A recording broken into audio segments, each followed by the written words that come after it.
오늘 들레드 철학사 유목적 사유 하도록 하겠습니다. 지금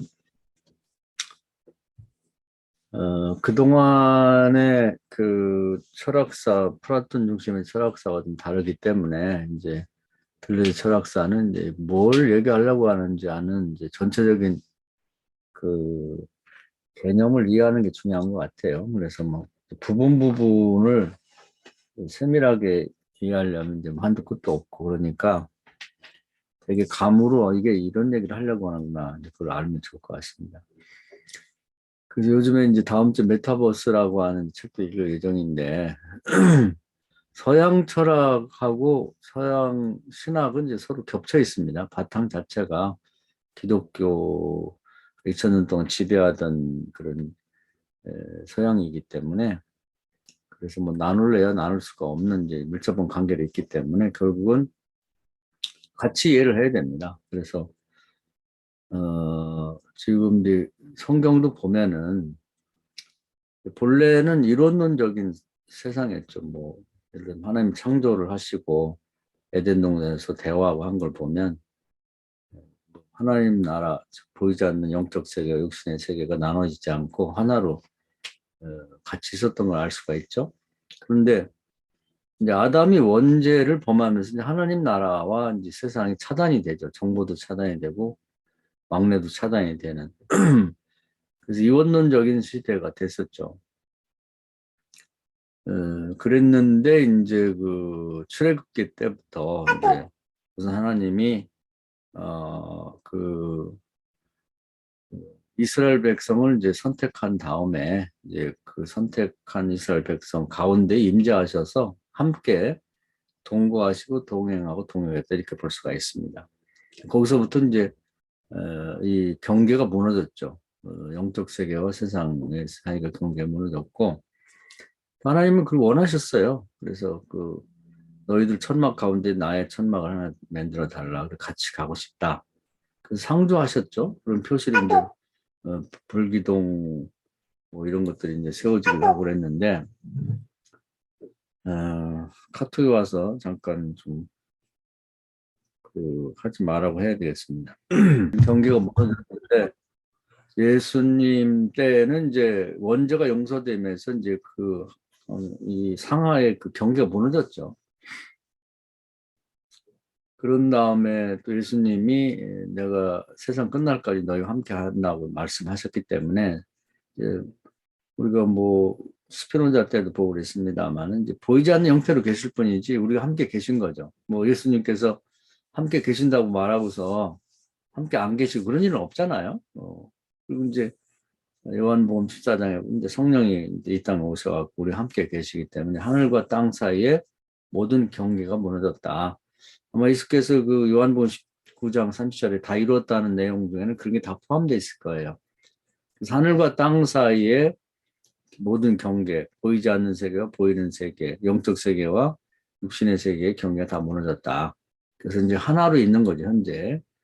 그리고 나서는 이제 그 원죄를 이제 회개하고 그리고 이제 본인이 원하고 믿고 기도하면 이제 모든 것이 이제 다 본래의 상태로 회복되는 거죠.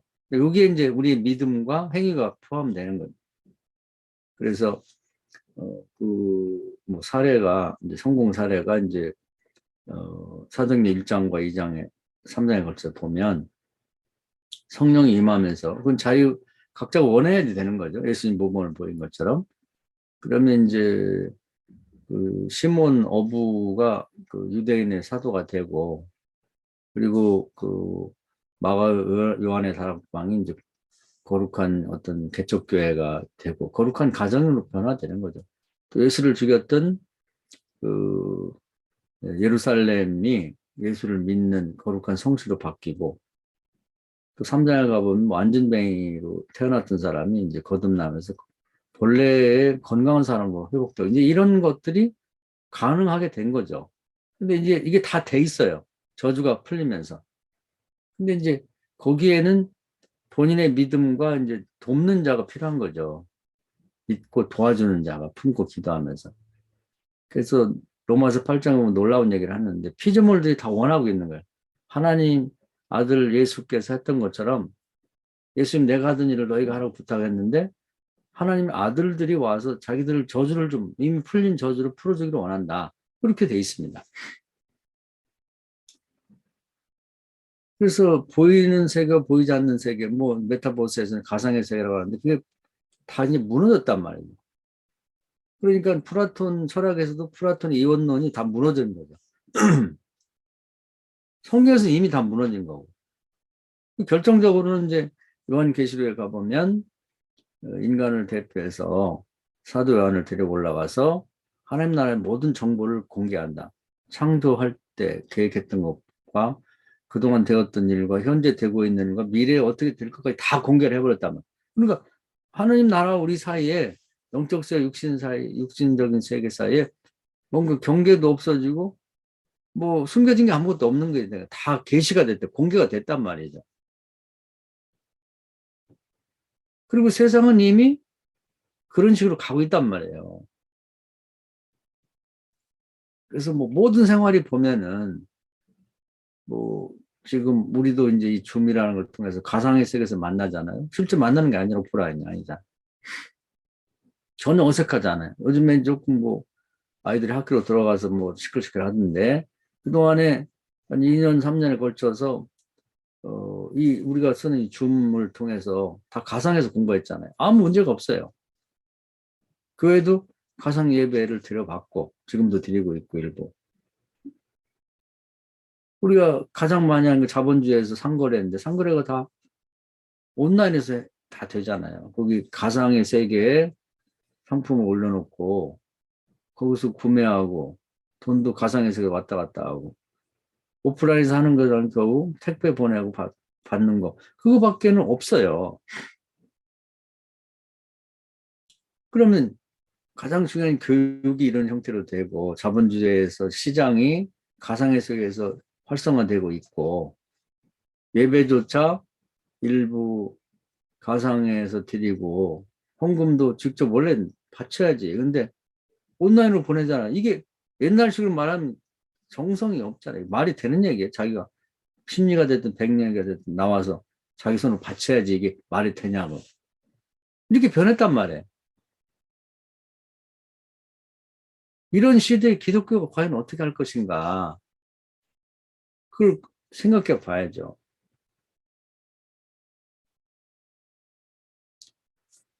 그래서 이제 뭐 예수님은 세수의 세부대 다무다 이런 말씀도 했고, 바울도 그 복음적 상황이 유대인들은 표적을 좋아하니까 뭐 하여튼 표적 얘기를 이제 구체적으로 이제 소개하는 복음을 전했고, 같은 내용을 철학을 좋아하는 지혜를 사랑하는 좋아하는 지혜의 사랑이 필로소피죠. 필로소피.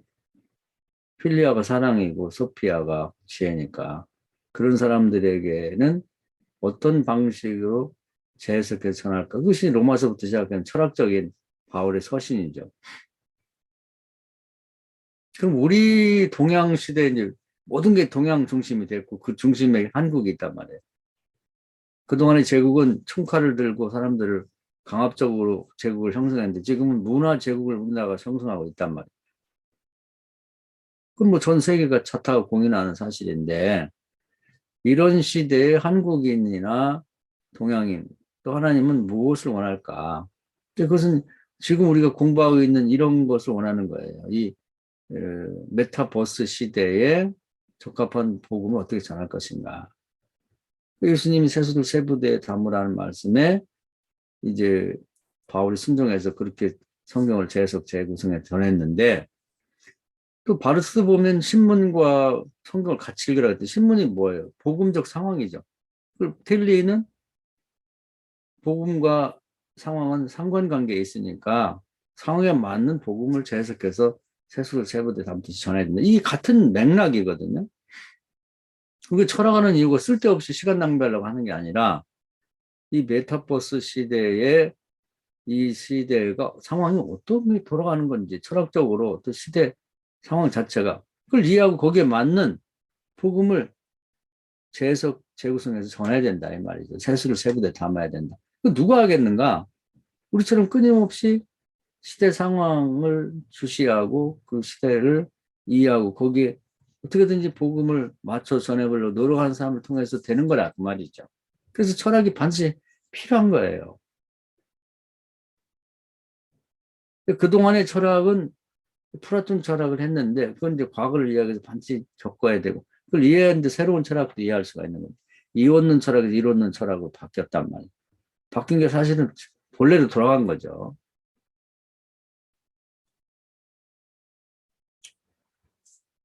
그런데 아직도 이제 그 신학대학이나 뭐 과거의 문서들은 다 이원론에 입각한 그런 이제 복음을 해석하고 전한 것이기 때문에 그건 안 맞아요. 참고는 하지만 그것 갖고 안 된다는 거지. 시대가 바뀌었는데 근데 신학교에서는 그걸 가르치고 있고 그러니까 현장에 있는 목사들이 민감하게 거기에 반응하면서 이제 새로운 시대에 맞는 복음을 전하려고 끊임없이 노력을 해야 된다 하는 거죠. 그 노력을 해줘야 하는 것입니다. 그런 의미에서 이제 변화된 시대를 설명하는 이제 들레즈 철학, 이론론에 입각한 철학을 정확히 이해하고 거기에 맞춘 성경 해석도 필요하다 이렇게 보는 것입니다. 자, 그래서 뭐 서론적인 얘기는 뭐 끊임없이 얘기를 반복해서 하고 있는데 이게 이제 깨트려져 있기 때문에 우리가 이제 너무 이제 굳어져 갖고요. 그리고 세상이 이제 이렇게 앞서가는 사람들은 메타버스의 시대를 이제 올라타고 가고 있는데 아직도 뭐 신학교 교육을 필요한 교육 제도라든지 뭐 사회 모든 제도들이 플라톤의 이원론적인 체계 속에 있기 때문에 굉장히 지금 혼란스러운 거예요. 뭐가 옳고 그른지를 잘 모르는 그런 이제 시대라고 보면 됩니다. 그래서 이제 그대로 가보면 원래는 이론론이었다. 그런데 이제 플라톤의 이원론이 뭐 여러 가지 시대 상황에 비추어 봤을 때 그 시대 사람들이 받아들여지면서 이제 주도권을 쥐게 됐고 나머지 이론을 기초한 철학 학파나 학자들은 다 궤변론자로 매도가 된 거죠. 그러면서 이제 시대가 흘러와서 플라톤주의자들이 이제 세상을 지배하면서 다 이게 모든 영역을 플라톤 철학에 입각한 체계를 확립했다. 플라톤이 그래서 서양 철학 전체를 지배하는. 그래서 대세라든지 어떤 자가 지배자가 되는 건 거의 뭐 히틀러 같이 그런 철학 안에서의 절대 권력을 휘두르는 사람이 됐죠. 그리고 중세까지는 뭐 거의 뭐 숨을 쉴 수 없을 정도로 플라톤 철학이 꽉 세상을 전체를 지배해서 화이트헤드는 서양 철학사 전체는 플라톤의 주석에 불과하다. 이런 얘기까지 한 거죠. 그러다가 이제 근대까지 넘어왔는데 이제 근대 이후에 뭐 이제 해체가 되고 이제 서양 철학이 종말을 구하는데 그 서양 철학 자체 전체가 종말을 구하는 게 아니라 플라톤 철학이 종말을 구했다.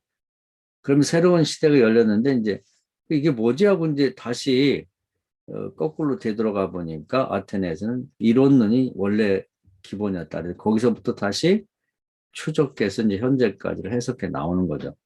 그래서 들레즈가 하려고 하는 작업을 우리가 잘 이해할 필요가 있는 거예요.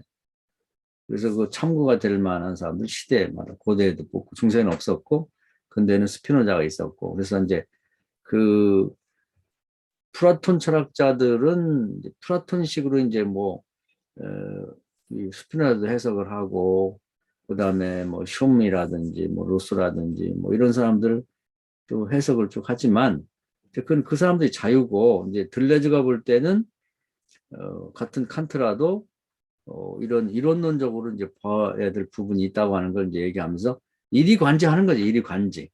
그러니까 우리는 거기에 그런 걸 쫓아가면서 이제 우리의 눈을 열고 시대를 바라보는 거예요.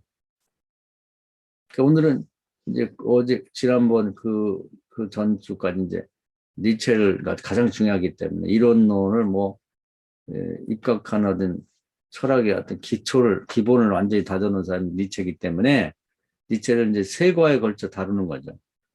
처음에는 이제 니체를 우리가 이제 흔히 이해하는 뭐 영거 피규랄치 권력의지 뭐 이런 얘기했고 그 다음에는 그 이제 사람들이 가장 좋아하는 게 그 뭐 인간의 세 가지 과정이죠. 뭐 사막을 걷는 것처럼 이제 무의 세계를 걸어가는 인간 한치 앞을 내다볼 수 없는 그런 세계를 걸어가는 인생이 처음에는 이제 뭐 당나귀처럼 막 그냥 교육이나 뭐 전통이나 종교 같은 걸 막 더 씌워가지고 무겁게 걸어가게 되는데 결국 나중에 가서는 이제 이게 잘못됐구나 하고서 다 벗어버리고 싸우는 용처럼 자기 삶을 추구하고 그다음에 이제 모든 걸 다 벗어버리는 어린애 같은 그런 이제 과정을 겪게 된다. 그런데 늙으면 된다. 이제 이런 식이죠. 그래서 처음에는 이제 뭐 어떤 수동적 니힐리즘인데 나중에는 이제 능동적 니힐리즘. 어차피 죽으면 무지만 그럼에도 불구하고 이 생을 즐긴다는 이런 식의 그 짜라투스트라는 이렇게 말했다는 거기에 나온 하나의 에피소드를 가지고 인생을 설명했단 말이에요. 근데 공자가 마치 뭐 몇 살에 무슨 뭐 입지를 하고 몇 살에 뭐 깨닫고 몇 살에 지쳤나 뭐 이런 식의 인생 과정 이런 걸 사람들이 좋아하거든요. 그걸 가지고 주로 니체의 철학을 설명을 했는데 그것만 있는 게 아니라 아리아드네라고 하는 이제 신화를 가져다가 또 다른 에피소드로 이제 인생의 과정을 설명하는 것. 그것이 이제 지난주에 배운 거죠. 그리고 이번 주는 이제 본격적으로 보면 철학적으로 봤을 때, 뭐 들레즈 해석일 수도 있고 일반적으로 그런 해석일 수도 있는데, 이 니체가 하려고 했던 가장 중요한 핵심은 뭐냐. 코드화에서 벗어나려고 하는 코드화. 코드라는 말이 이제 좀 다른 뭐 구조라든지 체계라고 하는 게 너무 식상하고 흔해서 이제 코드라는 말 쓴 것 같아요. 그럼 뭐냐면, 어떤 법과 제도와 계약을 통해서 어떤 체계를 만들고 거기에 모든 사람을 가두려고 하는 거죠. 그 대표적인 예가 이제 중세 기독교, 천주교 시대를 뜻합니다. 그래서 태어나서 요람에서부터 무덤까지를 다 어떤 과정을 다 만들고 제도를 만들고 거기에 법을 만들고 몇 살에는 뭐 하고 뭐 몇 살에는 뭐 하고 뭐 이렇게 다 만들고 태어나서부터 나는 천주교를 살겠다는 계약을 맺는 거죠. 그 태어나서부터 이 신부의 사인이 있어야 돼. 그 태어나면 영세를 받는 거죠. 이런 식으로 해서 철저히 관리를 하고 숨도 쉴 수 없게 만드는 인간을 그 코드 안에 가두는 거죠. 어떤 체계 안에. 그래서 이제 그 폐해가 너무 컸죠. 그래서 하여튼 천주 교단에서 결정하면 아무도 벗어날 수 없고 계약을 맺었기 때문에 뭐 교리라든지 법이라든지 제도를 어기면 처형을 하는 거예요. 처형. 불로 태워 죽이고 마녀라고 하고 뭐 이단이라고 그러고 그 집단으로 막 학살을 하고 뭐. 이게 무섭게 그렇게 그런 시대를 겪었죠. 그래서 이제 그걸 벗어나기 위해서 많은 그 근대 사람들이 이제 그 싸워가지고 이제 근대와 천주교 사이에서 중세 사이에서 결국 이제 천주교에서 벗어나죠. 거기 좋은 사람은 그냥 남아있고 대다수 사람들은 천주교라는 그 굴레에서 벗어나왔단 말이에요. 그래서 디코드, 다시 말하면 코드에서 벗어나는 거예요. 그때 가장 큰 역할을 하는 것이 칼 막스의 막시즘이고, 그리고 이제 프로이드의 정신분석, 심리학이죠. 그 큰 역할을 해서 이제 해방이 됐는데, 여기서부터 문제예요. 리코드가 된 거, 다시 코드화가 되는 거죠. 그래서 이 막스가 공산당을 만들고 공산주의를 만들어가지고 또 다른 천주교보다 더 강력한 코드를 만드는 거예요. 법과 제도와 그리고 계약. 그래서 공산주의가 지배하는 세상에 태어나면 당에 가입을 해야 됩니다. 계약을 맺는 거예요. 거기서 정한 제도와 법에 따라 살겠다. 그렇게 하지 않으면 죽이는 거죠. 숙청당해도 좋다. 이런 계약을 맺는 거죠. 그러니까 뭐 그런 말이 있어요. 파출소를 피해 도망갔더니 경찰서를 만났다는 말이 있는데 누가 농담을 하더라고. 아니 천주교를 피하고 겨우 나왔더니 천주교보다 더 잔인하고 피도 눈물도 없는 공산주의가 딱 버티고 있는 거예요. 그 천주교는 그래도 명색이 하나님을 믿기 때문에 뭔가 하나님을 더 생각하고 뭔가 그 좀 있는 도덕도 있는데 천주교는 저하고 다르게 그 공산주의 공산당은 이것들은 피도 눈물도 없거든요. 왜냐하면 무신론자니까. 그래가지고 요즘에 뭐 무슨 시진핑 목택통처럼 되겠다고 뭐 난리인데, 목택통이 인류에서 태어난 사람 중에 가장 많은 사람을 죽였습니다. 아직도 목택통 좋아하는 사람도 있고, 우리나라도. 뭐 히틀러가 많이 죽였죠. 큰 죄를 범했죠. 근데 유태인 600만을 죽였는데, 그 목택동은 문화혁명할 때요. 아니, 그 처음에 공산혁명할 때 3천만 명 죽이고, 문화혁명할 때 4천만 명 죽이고, 7천만 명을 공식적으로 죽였어요. 우리나라 인구가 5천만 명인데, 말로 다 할 수 없는 살인마 중에 살인마입니다. 그렇게 많이 죽인 사람은 앞으로도 없고, 과거에도 없었다. 그게 공산당이거든. 다시 말하면, 천주교에서 벗어났더니, 천주교에서 많이 죽였다 하지만, 이 공산주의가 사람 죽인 건 비교할 수 없어요. 다시 코드화를 시킨 거예요. 그래서 예수님이 구세주인데 공산당에서는 막스가 구세주예요. 성경을 무시했는데 막스의 자본론이 성경이에요, 그들에게는. 천주교단을 싫어했는데 공산당이 더 강력한 교단과 같은 도화죠. 그런 천주교단이 또 생긴 거예요. 미치죠, 미쳐. 아니, 우리가 이렇게 하려고 천주교에서 벗어났나. 그리고 전 세계를 발칵 뒤집어 놨단 말이에요. 공산당에 가입 안 하면 죽이는 거지. 그게 아직도 잔재가 남아 있어요. 그다음에 프로이드의 이 정신 분석이 이제 심리학이 천주교를 무너뜨리는 데 큰 기여를 많이 했는데 또 이것도 똑같이 또 코드화가 돼가지고 다른 영역에서 모든 걸 다 그런 프로이드의 심리학으로 보는 거예요. 그리고 그래서 프로이드가 이제 그들에게 구세주죠. 프로이드가 쓴 책이 성경이고 프로이드가 다른 사람들 다 이단이라고 그래, 지네들이. 그리고 이들이 모든 영역을 다 집어삼키려고 그래. 요즘에 심리학 안 붙은 데가 없어요. 응? 아동 심리학, 뭐, 무슨 목회 심리학, 노인들 심리학, 뭐, 교육 심리학. 심리학이 안 붙은 게 없다고. 다 먹은 거 다 먹었어요. 또 목사들도 뭐가 진짜인지 어쩐지 모르고 심리학 하면 아주 신학대학까지 심리학 들어왔고, 다.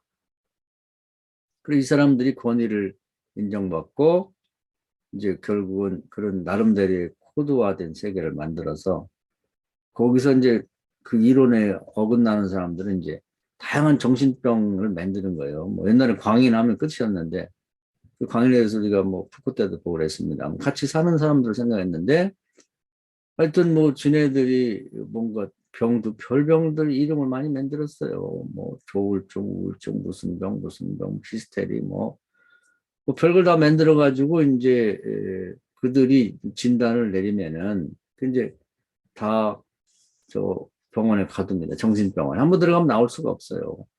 공산당은, 공산주의자는 총으로 사람을 죽였는데 이 사람들은 주사로 죽인다고. 그것도 서서히 웃으면서. 어떻게 보면 공산당, 공산주의자도 더 잔인해. 멀쩡한 사람도 들어가면 못 나와요.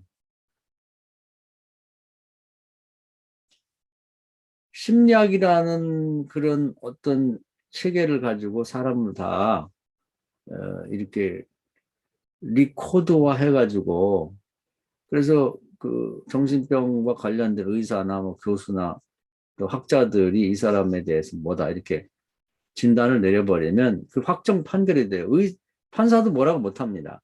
자격 있는 정신병 의학자가 판결을 내리면 그것이 그대로 받아들여지는 거지 판사가 볼 때 이건 아니다 이렇게 말할 수가 없는 거죠. 거기까지 진출한 거예요. 이런 식으로 천주교에서 벗어나서 자유를 얻었는데 온갖 잡것들이 다 달라붙다고 리코드를 하고 다시 코드화 시켜서 거기 가두려고 하는 가치였다는 거죠. 기독교도 개신교가 천주교를 프로테스탄트하고 나왔는데 또 다시 천주교가 되는 거예요. 다 조직화되고. 그래서 니체는 그런 의미에서 기독교를 싫어하는 거예요. 천주교를 그대로 닮아가는 거예요. 그 유사 종교들 있잖아요. 불교라든지 뭐 이슬람이나 무슨 뭐 기타 등등 이런 것들이 다 다시 리코드화해서 사람들을 가두려고 하는 거예요. 그러니까 마치 제가 그런 비유도 말씀드렸는데, 아니, 소나무가 좀 자라게 놔두지, 자유롭게.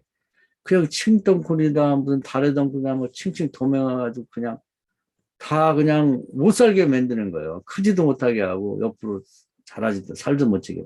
왜 그렇게 이 세상의 사람들은, 아니 이 땅에 자유롭게 태어난 한 인간을 내버려 두지, 뭐 이렇게 저렇게 그냥 둘러싸고 리코드 다시 코드화해 거기다 가두려고 그렇게 못 살게 그냥 좀 다 떠나라. 다 떠나. 좀 그렇게 하지 마라. 그래서 니체가 하고자 하는 건 디코드화해. 코드를 다 세상 사람으로부터 걷어내자. 그 모든 것이 알고 보면 사막을 걸어가는 그 불쌍한 외로운 당나귀를 에다가 엄청나게 뭔가를 막 짐을 실는 거 짐을 실어. 그걸 또 영웅이라고 그래요. 우리 아리아드네도 봤으면 테세우스처럼 말이죠. 나라를 정말 다스려야 되고 또 이 악당인 황소를 물리쳐야 되고 정의를 실현해야 되고 그걸 위해서 대의를 위해서는 사랑하는 아리아드네도 버리고 가야 되고 뭐 이런 그게 영웅 세상의 영웅 그런 삶을 추구하지 말고 고결한 삶 디오니시스 같은 삶을 어린애 같은 삶을 추구하라는 거예요. 유머도 있고 노래도 하고 춤도 출 수 있고 또 기독교도 따지고 보면요 진짜 예수님이 우리에게 짐을 져주신 분이 아니거든요. 예수님 뭐 하는 분이냐면 수고하고 무거운 짐진 자들아 다 내게로 와라. 나한테 맡기고 너는 쉬어. 아무것도 염려하지 말고 기도와 간구로 너희 구할 것만 구해라.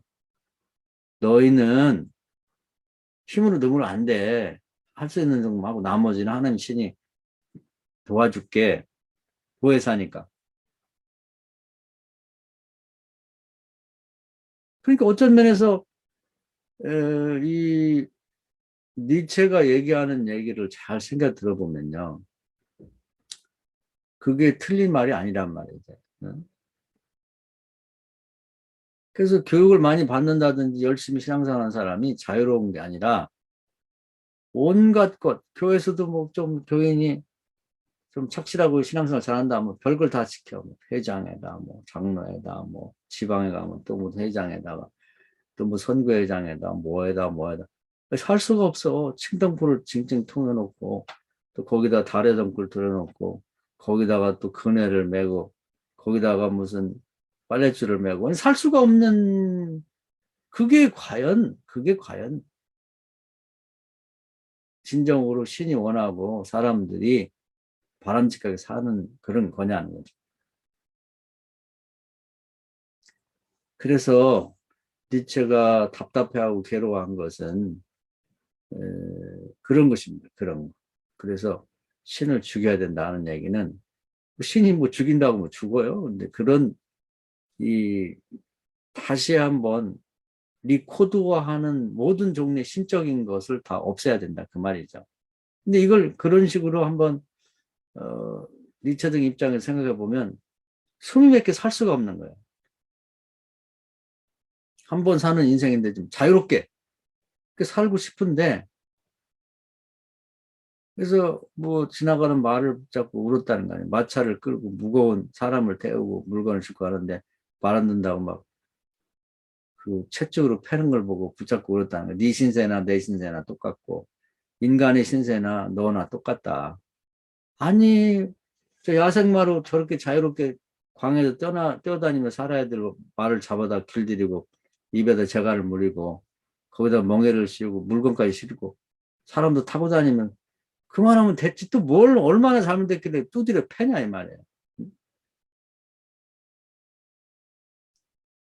아니 우리 인간이 태어났을 때 빨가들이로 태어나서 그냥 어릴 때 얼마나 자유롭게 행복했는데 살아간다는 게 그냥 온갖 짐을 다 지고 이렇게 살아야 되느냐. 지금은 니체 시대가 됐다는 거예요. 사람들이 이제 그런 거 이제 완전히 그냥 넌덜이 난 거죠. 그래서 모든 걸 다 이 리코드로 보면서 지금 진리라고 했던 뭐 과거의 모든 것들이 또 진리도 한계가 아니라 뭐 종교도 다원화되어 우리나라 태어나면은 뭐 불교로 와라, 뭐 이슬람으로 가자, 뭐 천주교로 가자, 기독교로 가자, 뭐 전보로 가자, 뭐 이러다 보니까 이제 진리라는 게 절대성이 없어지고 여러 가지 중에 하나밖에 안 된 거죠. 그건 다 안 가지면 돼. 그냥 그 일시적 담론에 불과한 거지 이게 절대 진리라는 게 없어졌거든요.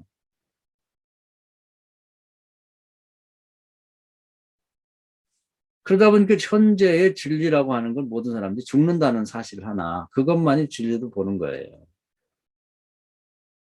그건 확실하니까. 나머지는 확실하지 않아. 뭐 교인들도 뭐 교회 가면 복 받으셨는데 무슨 복을 받아. 뭐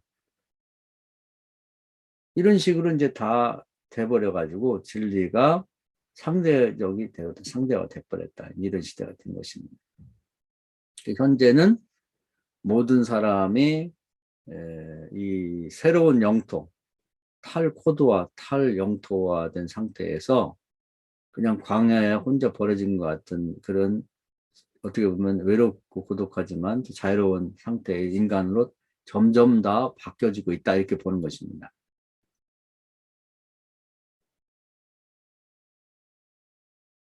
그래서 이제 니체가 원했던 100년 전에 얘기했던 일이 현실이 돼버린 거죠. 그 현재는 이제 그런 의미에서 니체의 시대이다 이렇게 뭐 말하고 있는 것입니다. 그래서 어떻게 인간에게 씌워진 굴레들, 코드화된 걸 다 버릴 건가? 그 684상도 이제 그런 데 기초가 돼 있다고 보면 됩니다. 그래서 인간을 이제 다 버린 다음에 그래도 버리기가 아깝거나 아니면 버리면 안 된다고 생각할 때 결혼 제도까지 버린다. 왜 남자와 여자가 꼭 결혼해서 애를 낳고 가정을 꾸려야 되냐니. 그리고 결혼하면 왜 그 여자하고만 평생 살아야 되지? 내 아내라고, 내 아내가 말이 되냐 이거예요. 한 인간이 내 소유가 아닌데 왜 내 거라 그래. 근데 나하고 같이 사는 여자, 근데 동거라는 게 동거. 언제든지 떠날 수 있는 거거든, 동거라는 거. 너 나하고 살기 싫으면 너 가서 살고, 나하고 같이 살면서 딴 좋은 남자 있으면 가서 놀러도 갔다 오고 같이 살다가 다시 돌아오고. 오기 싫으면 말고. 결혼제도를 해체하자는 거죠. 굴레를 보는 거예요, 굴레를. 그것이 더 나아가서는 뭐, 아니, 꼭 남자와 여자가 살 거 뭐 있어요. 남자끼리 살고, 여자끼리 살고. 또, 고대로 올라가 보면은, 그 이제 고대에는 동성애가 있었어요. 그래서 남자치고, 남자 예쁜 소년, 애인 없는 사람 바보로 생각할 때도 있었단 말이에요. 그 근거가 없는 건 아니거든. 더 나가서는, 아니, 남자로 태어났다고 남자로 살 게 뭐 있어. 성을 바꾸면 되지, 수술하고. 거기까지 나간 거예요. 지금 진리라고 할 만한 게 뭐가 있냐. 죽는다고 하는 거.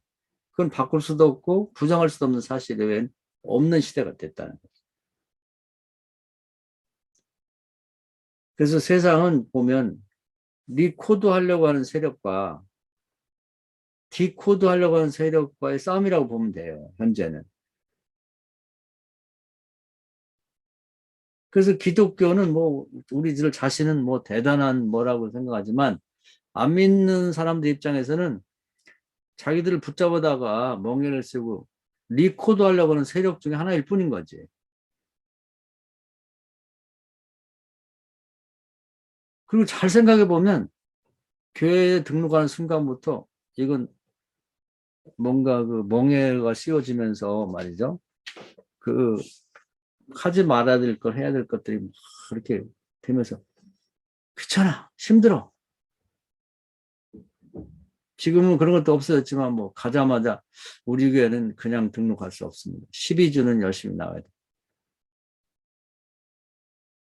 아니 가기도 싫어 죽겠는데 왔는데 그 12주 뭘 배우는데 또 배워보는 게 무슨 플라톤 철학적이야. 뭐. 하나님이 전지전능하고 그 전지전능 말 자체가 싫어.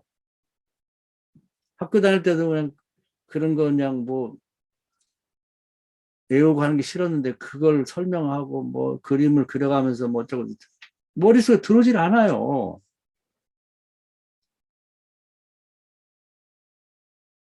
우리가 바뀌어야 된다는 거예요. 이 시대가 이렇게 달라졌기 때문에. 그런 거 할 때가 좋았죠. 달라져야 된다는 거죠. 그래서 이제 이 니체가 하고자 하는 것은 전 인류를 통해서 굉장히 아주 놀라운 얘기, 이제 이미 다들 답답해하고 속상해하고 했던 것들에 대해서 확 속 시원하게 아주 터트려 버린 거예요. 지금 모든 사람들의 심리는 니체적이라고 보면 되는 겁니다. 절대로 나는 다시는 리코드화된 데 들어가고 싶지 않다. 극단적으로 말하면 공산주의처럼 숨통을 조이는 그런 체계 속의 계약과 제도 그리고 법으로 만들어진 그 체계 속에 그 건물 속에 들어가고 싶지 않은 거예요. 그러니까 지금 북한도 보면 그냥 탈북해서 넘어오잖아요. 걸렸다면 죽는데 왜 넘어와? 거기서 죽으나 탈출해 오다 죽으나 어차피 죽는 거니까 나오는 거 아니에요. 지금도 거의 한 4만 명 가까이 되는 것 같더라고. 내버려두면 수십만 명이 막 넘어올걸? 디코드, 코드에서 벗어나오지. 공산주의라고 하는. 지금도 이제 교회라고 하는 곳에서 엄청나게 사람들이 벗어나고 있잖아요. 그 이유는 디코드하고 싶은 거예요. 코드, 법과 제도와 어떤 계약을 해서 벗어나려고 노력을 하는 거죠. 어디로 가느냐? 광야로 가고 싶은 거예요. 말이 그냥 뛰쳐나가고 이 멍에를 벗고 이 재갈을 벗어나고 본래 살았던 광야로 나가서 그냥 야생마로 막 뛰고 날리고 싶은 거지. 지금 인간이 그런 상태예요. 그런 시대를 맞이한 거야. 살판 난 거지.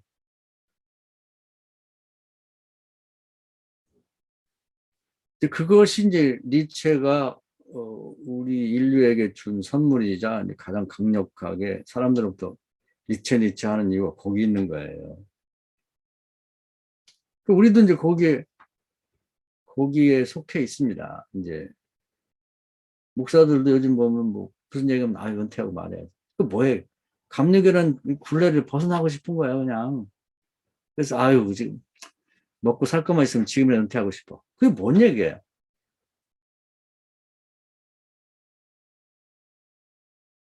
굴레. 굴레에서 벗어나고 싶은 거.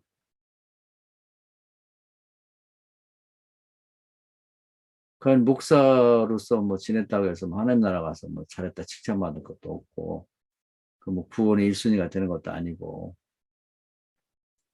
그냥 직업이고 그걸 선택한 길이기 때문에 뭐 그냥 은퇴까지는 어떻게든지 견뎌야지 뭐 이런 식이지 그게 그렇게 목회가 막 엄청 좋아가지고 그런 사람은 난 별로 못 본 것 같아요. 굴레를 벗어나고 싶은 것이 이 시대 대세다 그런 얘기입니다.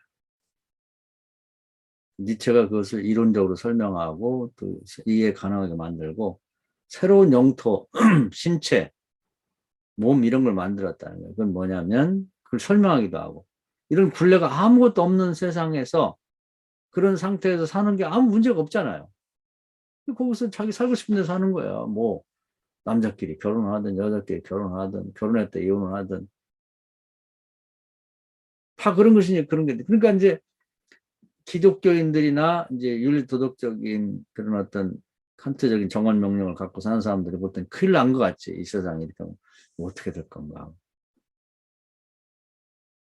그런데 이제 또 다른 면에서 보면 아니 말들을 그냥 잡아다가 막 두드려 패가지고 우리에다 져놓고 뭐 먹이도 매가면서 길들여 갖고 사람이 타고 마차를 끌게 안 하면 큰일 날 거도 야생마를 저 광야 풀어놓는다고 문제가 되나요?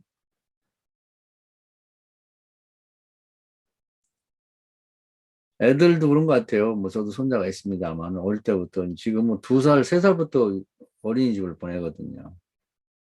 딱 가둬놓고 뭘 교육시키는데 장난감도 많고 많은데 우리 때는 초등학교 갈 때까지 그냥 개 뛰듯이 밖에서 놀았거든. 가재 잡고 뭐 무슨 돌 갖다가 뭐 쑥두다 뭘 찍고서 이게 떡이라고 하고 먹이라고 하고 뭐 그러고 놀았는데 지금 아이들보다 우리가 행복하지 않았냐? 우리 때도 행복한 것 같아. 그렇게 살아서도 지금 밥 세끼 먹고 뭐 사는데 큰 문제 없거든요. 굴레를 지금은 이제 뱃속에 있을 때부터 씌웁니다. 교육을. 태교를 엄청나게 돈 비싸게 주고 가서부터 시작하는데 과연 그렇게 하는 것이 인간이 행복한 거고 제대로 사는 건가는 고민해 볼 필요가 있다는 거죠. 그래서 이제 이것이 이제 들레즈가 니체를 통해서 하고 싶은 가장 중요한 얘기고요. 디코드 하자. 리코드 하지 말자. 제발 좀 리코드 하지 마. 자꾸 굴레를 씌우지 말라. 좀 자유롭게 좀 숨쉬며 살 수 있도록 좀 내버려 두라. 그래서 현재 인간은 야생마로 뛰어다니던 말을 잡아다가 길들여 갖고 재갈을 물리고 우리에 가두고 그리고 사람이 타고 마차를 끌게 하면서도 마음에 안 들어 매 맞는 인간 그런 말 그것과 똑같다고 보는 것입니다. 인간을 생각하면 눈물이 나죠. 매 맞는 말을 보고 눈물이 나듯이. 그 니체의 심정이 니체의 철학이고요. 또 그 다음에 이제 여기 뭐 한 세너 가지 이제 뭐 이제 언급했는데 그건 그렇게 중요한 건 아니고 지금까지 얘기가 중요한 거고요. 거기 보면 이제 그런 얘기를 해요. 밖에서 이렇게 이데아적 세계에서 그 내부에 뭔가 분유된 진리가 있다고 하는 걸 이제 거부하는 겁니다. 그래서 뭐 데카르트 같으면 뭐 나는 생각한다, 그걸 존재한다고 하는 코드로 봐야 된다. 그런 걸 중심으로 봐야 된다고 하는 거 그런 내용이나 또 해결 같은 거는 정반합으로 돼 있다는 식으로 그건 고정돼 있는 거예요. 그건 바꿀 수가 없는 거지. 그걸 바꾸는 순간에 데카르트 철학이 아니고 이제 해결 철학이 아닌 거죠. 그러니까 뭐 이데아처럼 거기서 오는 것도 없거니와 내부에 고정되어 있는 어떤 그런 것이 니체의 철학에는 없어요. 그러니까 그 하나하나를 어떤 선입견 없이 그냥 그대로 날로 만나는 그런 형식으로 니체의 어떤 저작이나 철학이 되어 있다 이런 얘기예요.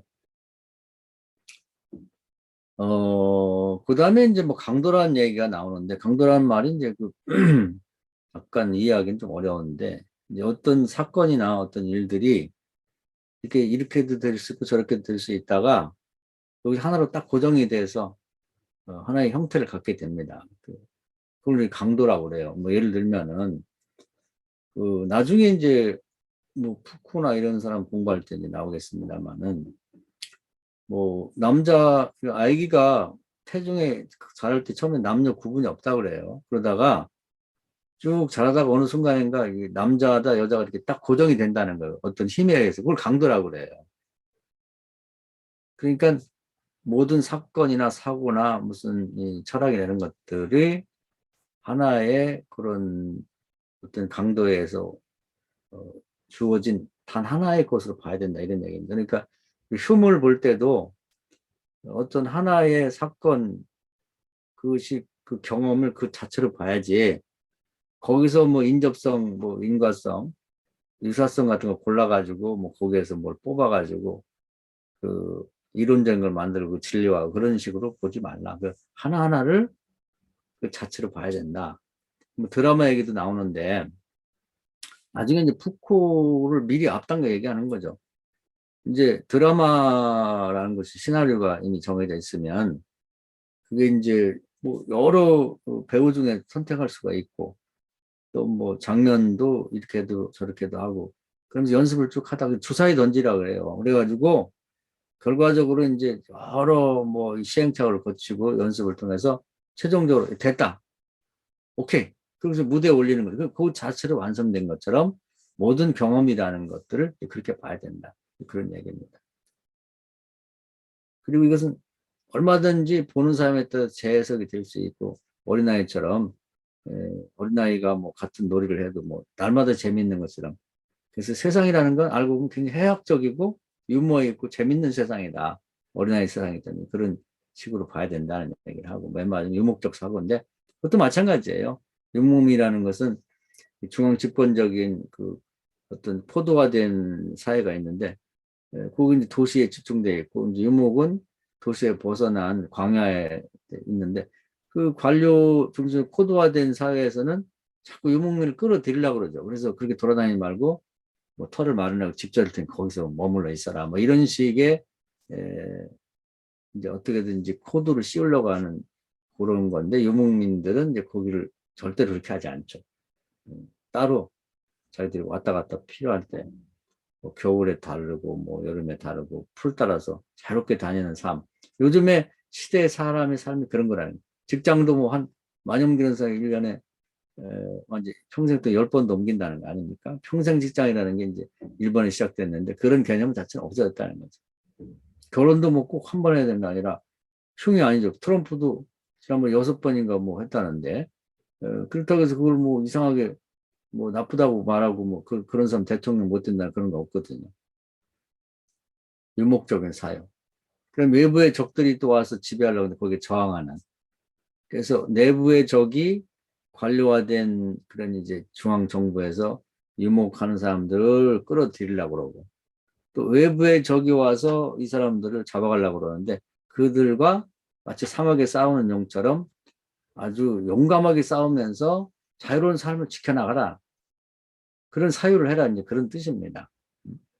쉽게 말하면 다시 처음으로 돌아가면 리코드화하려고 하는 세력과 맞서 싸워서 디코드하는 삶을 살아야 된다. 그것이 현대의 사람이고 사람다운 삶이다. 이런 얘기를 하는 것입니다.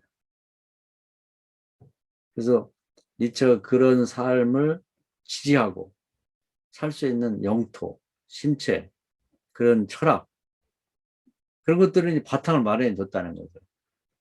그 지금 사람들은 본인이 알든 모르든 간에 그런 사상, 니체적 사상을 바탕으로 살고 있는 거죠. 어느 종파에도 소속되지 않아. 어느 종교에도. 어느 단체에도 가입되지 않았어. 어느 회사에도 종신으로 가서 있을 생각이 없어요. 언제든지 떠날 수 있어. 결혼했다고 해서 이 여자하고 이 남자하고 평생 살 용의가 없다고. 언제든지 싫으면 떠날 그런 마음을 갖고 있는 그런 유목적인 사유를 하고 유목적인 삶을 사는 것이, 그것이 이제 니체가 추구하는 사람다운 삶이라고 그랬고, 지금 시대가 사람들이 그런 삶을 살고 있다는 것입니다. 자, 그래서 이제 니체의 주장이 이제 이 시대에 딱 맞는 건데, 이제 교회의 고민이 있죠. 이걸 어떻게 이런 시대의 사람들에게 우리가 이 기독교를 설명하고 기독교인이 되게 만들 건가? 이 시대 사람들에게 있어서 기독교인이란 도대체 뭔가? 혀를 차고 있고 관심 안 녀석들 이렇게 말할 수는 없는. 일단 교회에 들어와서 얘기하자. 그 자체가 벌써 우리를 또 멍에를 씌우려고 하는구나. 안 와요. 지금도 이제 온라인으로 예배를 드려 버릇한 사람들이 좋거든, 이게. 요즘 아이들도 지금 집에서 뭐 놀면서 무슨 강의 듣던 애들이 요즘에 이제 학교 나오라도 굉장히 힘들거려? 아침 일찍 일어나서 또 젖보따리 싸고 가야지, 뭐, 또 시간 뭐 해야지. 힘들단 말이야, 힘들어. 응?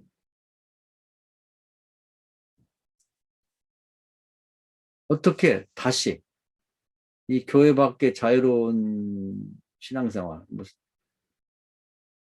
그런 경험을 한 온라인 예배 세대를 다시 한번 이제 교회로 불러 들여갖고 거기다가 이제 예배 시간 몇 시에 나와야 되고 와서 뭐 일어났다 앉았다 하면서 이렇게 해야 되는, 일종의 이제 들레즈 이 니체 서라고 말하는 굴레를 다시 씌워야 되는데 이게 쉽겠냐는 거죠, 이게.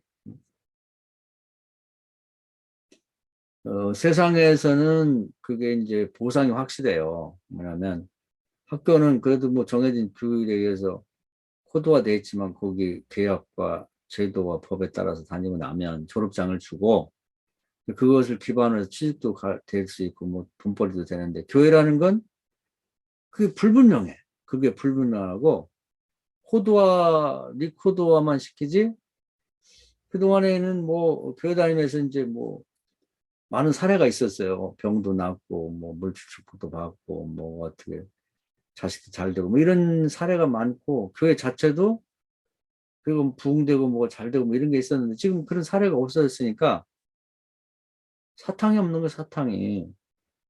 교회를 나간다는 건 너무 힘들고, 뭐, 분량만 쓰는 것 같고, 되는 일은 없고, 목사도 가난하고 힘들어. 장로들 형편없어요. 왜 교회를 가야지, 내가? 이게 됐단 말이야. 그동안 같은 그런 거 갖고는 안 되고, 그럼에도 불구하고 교회를 꼭 와야 되는, 죽은 다음에 천국 가자. 아니, 지금 너무 멀잖아요. 너무 멀어, 죽음이라는 건. 그래서 이걸 고민해 봐야 돼. 어떤 게 옳다, 그르다를 떠나서 시대가 변했다니까. 이원론적인 시대가 이론화 됐고, 그리고 이 시대에는 니체 철학 바탕에 영토가 니체적인 영토에 사람들이 다 서 있어요.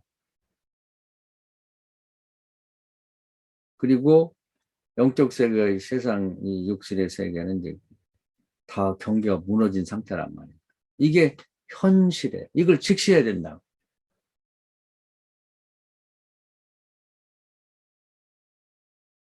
정말 힘으로 능으로 될 수 없는 시대가 돼버렸어요.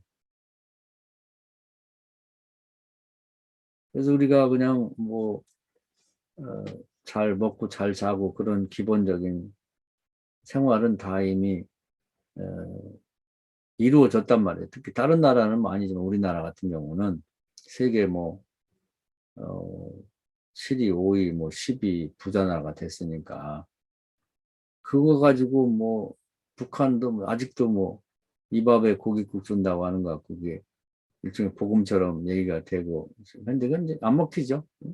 우리는 뭘 어떻게 할까요? 뭘 갖고 이제 복음이라고 제시할 수 있겠냐 말이에요. 이런 시대, 니체 시대. 이걸 답을 내지 못하고 이 시대 사람들이 그걸 얘기하지 못하면 교회는 여러 종파들 중에 하나일 뿐이에요. 근데 결국은 절처럼 내 성향이 기독교적이다. 난 절은 안 다녀도 난 불교적이야. 이런 정도로 이렇게 다 돼버린단 말이에요. 이제 세상 사람들이. 그래서 기독교 인구가 기독교적인 성향을 가진 사람 1,000만 원 되지. 그 종교도 뭘 좋아하는지 쓰세요. 나 기독교. 교회는 한 번도 안 가.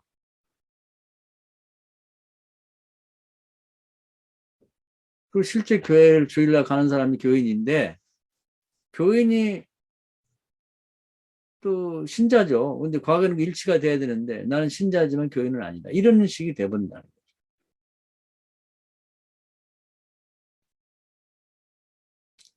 그래서 오늘은 여기까지 말씀드릴 텐데 니체가 하고자 하는 얘기에 귀를 기울여야 돼요. 그리고 이 시대는 니체 시대가 돼버렸다. 그걸 강조하고 싶어 하는 거예요. 그것은 이 코드화된 세상에서부터 벗어나는 디코드. D라는 게 이제 뭐 탈출한다, 벗어난다는 뜻이죠. 탈영토화, 탈코드화, 탈구조화, 탈체계화. 이 건드지를 못하는 거예요. 지금 사람들은. 그래서 과거처럼 이렇게 교회라는 곳이 들어가는 데부터 시작해서 막 얽매이고, 막 이렇게, 뭔가를 굴레를 씌우고, 조직과 체계에 가두고, 이런 것은 견딜 수가 없어 한다는 거죠. 그래서 우리가 변해야 되죠. 어떻게 변할 것인가, 어떻게 이들을 구원할 것인가 하는 것을 이제 과제로 삼아야 됩니다. 자, 그래서 오늘은 니체의 코드화에 대한 거부, 그 디코드화를 선고했는데, 리코드화 둘을 설명했습니다. 공산주의와 이 심리 분석을 프로이드가 어떻게 세상을 다시 리코드화 해가지고 사람을 숨쉬지 못하고 세상을 불행하게 만들었나. 이제 그런 경험을 하고 싶지 않은 거야. 또 개신교는 왜 천주교의 프로테스탄트, 다시 말하면 디코드하고 나와서 또다시 천주교가 되고 있는가. 거기서 어떻게 벗어날 건가 하는 그 고민을 우리에게 안겨주고 있습니다. 그 점을 잘 이해하시고 이 시대 사람들은 그걸 거부하고 니체적인 삶, 어린애 같은 삶을 살고 싶어한다. 자유로운 삶, 또 광야에 뛰어다니는 야생마 같은 삶을 살고 싶어한다. 여기에 이제 우리는 어떻게 이 상황에 대한 복음을 전할 것인가 하는 것이 우리가 가진 고민입니다. 내년에도 아마 이 고민을 해결하는 데 집중하며 살아야 될 것 같아요. 여기까지 말씀드리겠습니다. 박수.